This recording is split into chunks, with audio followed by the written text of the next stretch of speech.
Et avec le docteur Théodoric qui m'a rejoint il y a quelques années, porte aujourd'hui plus sur les parties cliniques, sur la gestion, sur l'ensemble des autres problématiques qui nous amènent à une notion dont on va parler aujourd'hui, qui est l'approche globale. C'est-à-dire que, bien sûr, c'est formidable le 4 mains, c'est génial, un travail à 4 mains, c'est magique. Pour ça, on peut régler des problèmes de logistique avec des bacs et des cassettes, on peut utiliser des protocoles cliniques, c'est l'objet de mon classeur. On peut optimiser son agenda, on peut grouper les actes. Mais ici, il manque un étage à cette pyramide. Mais en fait, ce n'est pas un étage, c'est les fondations. Tout ça ne sert à rien s'il n'y a pas le fondement, et on va essayer de vous en parler, de l'approche globale. Donc cette pyramide, son socle, c'est l'approche globale.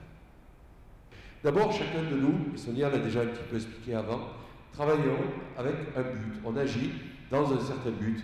Et quand je discute avec des praticiens qui s'adressent à moi, ils me disent « Mais Robert, je voudrais faire un beau cabinet.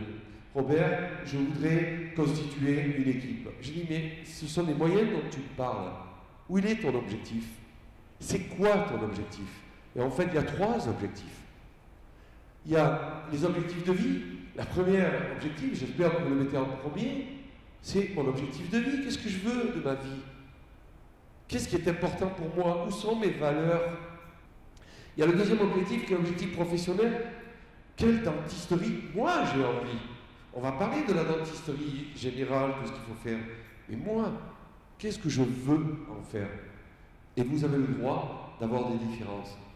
Bonne nouvelle, il n'y a pas de mauvaise dentisterie. Il n'y a aucune mauvaise dentisterie. Quel que soit votre choix, y compris la dentiste sociale. La dentisterie sociale, je l'ai prouvé il y a quelques années, est efficace et rentable. Ça rapporte moins que l'implantologie. Mais c'est efficace, rentable. Ça vous nourrira des valeurs qui sont importantes pour vous. Si certains d'entre vous ont envie d'aller vers ça, qu'ils y aillent.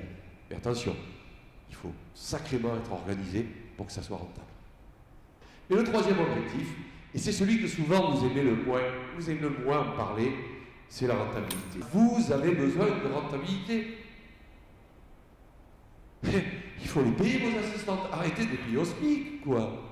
Gagnez de l'argent si vous ne voulez pas, vous me le donnez à moi ou à vos assistantes. On le prendra.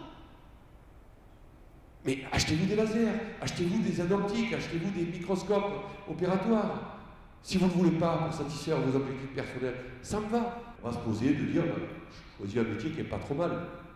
La question n'est pas de savoir si vous allez gagner de l'argent. C'est oui. La question, c'est combien vous allez payer ça. Payez pas avec de l'argent, avec de la sueur, avec du stress, avec de la pression, avec des dommages corporels. Les dentistes, qu'est-ce qu'ils font? Ils bossent plus pour compenser.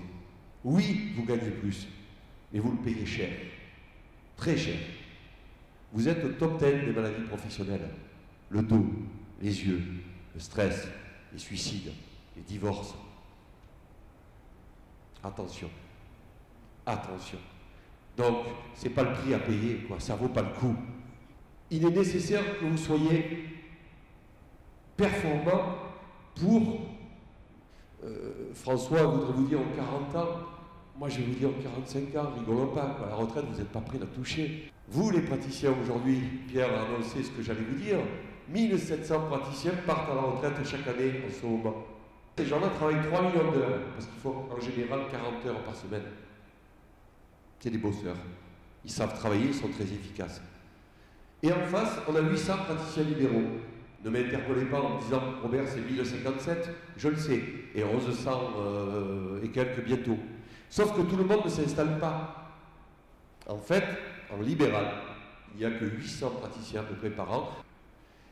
Mais vous n'amenez que 1 million d'heures. Comment ça se fait?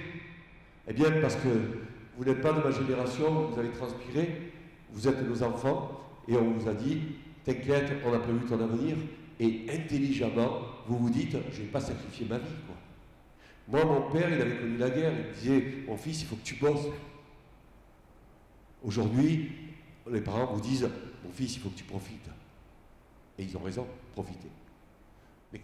Arrêtons de se focaliser sur la pathologie. La pathologie baisse. 75% de caries en moins. Nos patients d'aujourd'hui, et tant mieux pour eux, ils n'ont que 3 dents absentes. Mais c'est mauvais.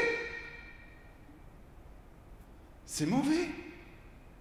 Aujourd'hui, la moyenne en France de nos patients, 3 dents absentes par bouche. Qu'est-ce qu'on fait? Pourquoi les patients ont 3 caries? Pourquoi on prend le modèle là?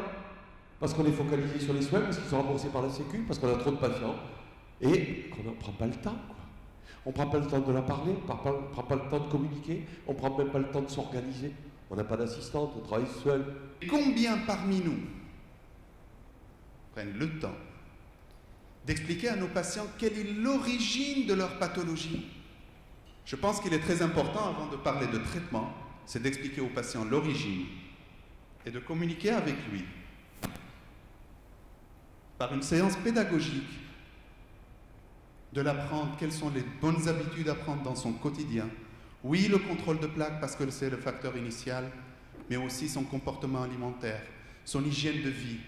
C'est là où on peut dire qu'on est en train de faire notre métier de docteur. Oui, mais j'interviens. Non, pas de docteur. Attendez. Pour communiquer, c'est pas à vous de faire ça, quoi. Et votre assistante, elle est capable de le faire. On est en train de dire quoi? D'expliquer aux patients comment se brosser les dents? Vous croyez que votre assistante, elle ne sait pas le faire? Vous croyez qu'une assistante ne sait pas poser des questions sur l'alimentation du patient? Surtout si elle a un guide, surtout si elle a été formée. En quoi c'est difficile? Vous pensez qu'elle ne sait pas lui faire prendre conscience des pathologies comme vous? Si c'est verbal, on ne dit pas qu'elle travaille en bouche. Mais faire des prélèvements, faire une évaluation, elle peut demander au patient de le faire, en toute légalité. L'approche globale, c'est tout dire au patient. Mais dans le soin, on va veiller à faire une dentisterie à minima.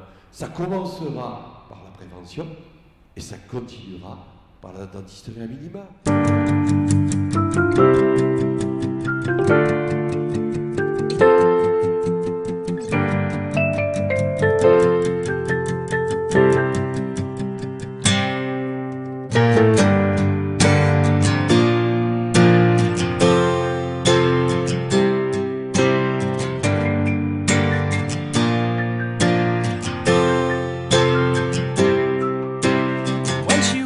Just a girl, she expected the world, but it flew away from her reach, so she ran away in her sleep.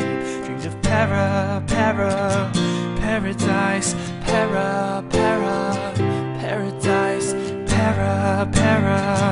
paradise. Every time she closed her eyes.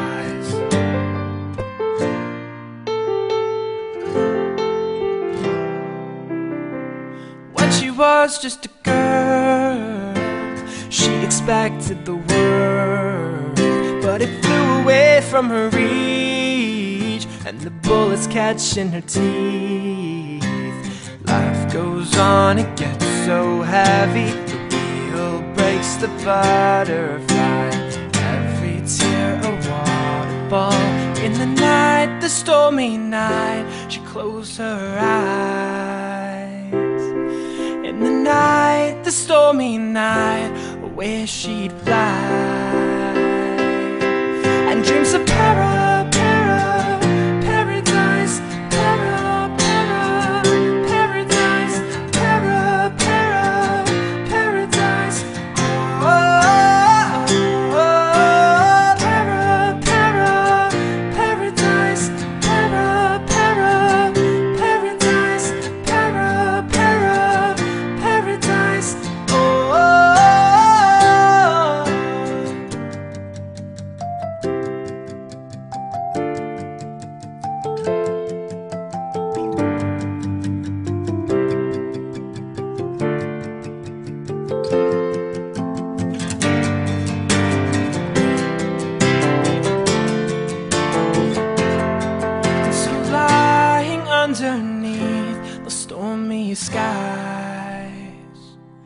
She said, oh, I know the sun must set to rise. This could be paradise.